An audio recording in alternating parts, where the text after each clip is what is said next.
നല്ല നെർവസായിരുന്നു എന്ന് വേണമെങ്കിൽ പറയാം. ഇപ്പം എനിക്കതിൽ വ്യത്യാസം വന്നിട്ടുണ്ട്. ഞാൻ ശരിക്കും പറഞ്ഞാൽ സ്റ്റേജ് ഫിയർ അല്ലെങ്കിൽ നമുക്ക് ക്യാമറേൻ്റെ മുന്നിൽ നിൽക്കാൻ ഒരു ഭയം ഉണ്ടായിരുന്ന ആളായിരുന്നു ഞാൻ.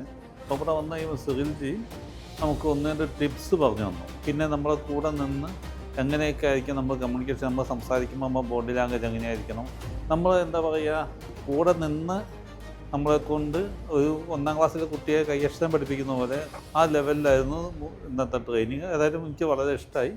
അതിന് എനിക്ക് നിങ്ങളെ സഹായിക്കാൻ പറ്റും. കാരണം കഴിഞ്ഞ 25 വർഷങ്ങളായി തേങ്ങയും വെളിച്ചെണ്ണയും അതുമായി ബന്ധപ്പെട്ട മേഖലയിൽ തന്നെയാണ് ഞാൻ പ്രവർത്തിച്ചുകൊണ്ടിരിക്കുന്നത്. ഈ നമ്മുടെ ലൈഫിൽ ഇനി മുന്നോട്ട് പോകണമെന്നുണ്ടെങ്കിൽ ഒരു പേഴ്സണൽ മീഡിയ ഫണ്ടും വീഡിയോ ചെയ്യേണ്ട ആവശ്യകത, ബിസിനസ്സിൻ്റെ മുന്നോട്ടുള്ള വളർച്ചയ്ക്ക് ആവശ്യകത എന്തെന്ന് ബോധ്യപ്പെട്ടുകൊണ്ട് മാത്രമാണ് ഞാൻ ഇവിടെ വന്നത്. അപ്പോൾ അത് എനിക്ക് ഉപകാരപ്പെടുമെന്ന് മനസ്സിലായി.